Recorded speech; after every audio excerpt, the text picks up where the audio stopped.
अब विदा लेता हूँ मेरी दोस्त, मैं अब विदा लेता हूँ।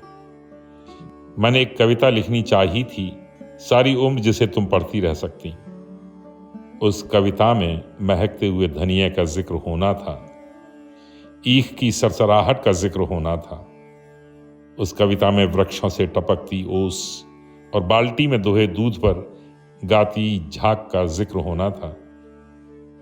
और जो भी कुछ मैंने तुम्हारे जिस्म में देखा, उस सब कुछ का जिक्र होना था। उस कविता में मेरे हाथों की सख्ती को मुस्कुराना था, मेरे जांघों की मछलियों को तैरना था और मेरी छाती के बालों की नरम शॉल में से स्निग्धता की लपटें उठनी थी। उस कविता में तेरे लिए, मेरे लिए और जिंदगी के सभी रिश्तों के लिए बहुत कुछ होना था मेरी दोस्त। लेकिन बहुत ही बेस्वाद है दुनिया के इस उलझे हुए नक्शे से निपटना।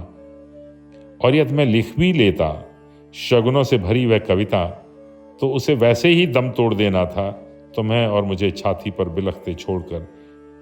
मेरी दोस्त, कविता बहुत ही निस्सत्व हो गई है, जबकि हथियारों के नाखून बुरी तरह बढ़ाए हैं। और अब हर तरह की कविता से पहले हथियारों के खिलाफ युद्ध करना जरूरी हो गया है।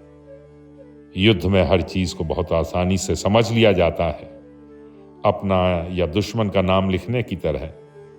और इस स्थिति में मेरे चुंबन के लिए बढ़े होठों की गोलाई को धरती के आकार की उपमा देना या तेरे कमर के लहराने की समुद्र की सांस लेने से तुलना करना बड़ा मजाक सा लगता था। सो मैंने ऐसा कुछ नहीं किया। तुम्हें मेरे आंगन में मेरा बच्चा खिला सकने की तुम्हारी ख्वाहिश को और युद्ध के समूचेपन को एक ही कतार में खड़ा करना मेरे लिए संभव नहीं हुआ। और अब मैं विदा लेता हूं मेरी दोस्त।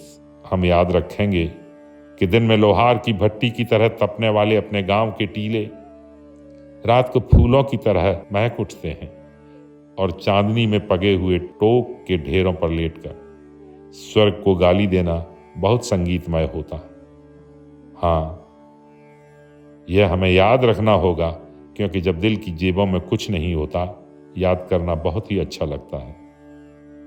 मैं इस विदाई के पल में शुक्रिया करना चाहता हूं उन सभी हसीन चीजों का जो हमारे मिलन पर तंबू की तरह तनती रहीं, और उन आम जगहों का जो हमारे मिलने से हसीन हो गई। मैं शुक्रिया करता हूं अपने सिर पर ठहर जाने वाली तेरी तरह हल्की और गीतों भरी हवा का, जो मेरा दिल लगाई रखती थी तेरे इंतजार में। रास्ते पर उगी हुई रेशमी घास का, जो तुम्हारी लरजती चाल के सामने हमेशा बिछ जाता था। टींडों से उतरी कपास का, जिसने कभी भी कोई उज्र नहीं किया और हमेशा मुस्कुराकर हमारे लिए सेज बन गई। गन्ने पर तैनात पिद्दियों का, जिन्होंने आने जाने वालों की भनक रखी। जवान गेहूं की बालियों का, जो हम बैठे हुए न सही लेटे हुए तो ढकती रही।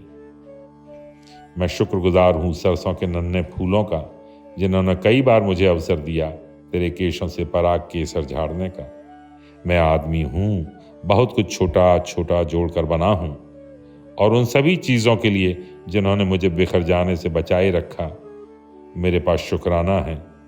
मैं शुक्रिया करना चाहता हूं। प्यार करना बहुत ही सहज है, जैसे कि जुल्म को झेलते हुए खुद को लड़ाई के लिए तैयार करना, या जैसे गुप्तवास में लगी गोली से किसी गुफा में पड़े रहकर जख्म के भरने के दिन की कोई कल्पना करे। प्यार करना और लड़ सकना, जीने पर ईमान ले आना मेरी दोस्त, यही होता है।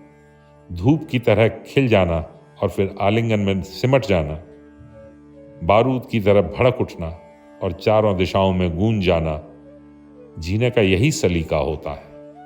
प्यार करना और जीना उन्हें कभी नहीं आएगा जिन्हें जिंदगी ने बनिया बना दिया।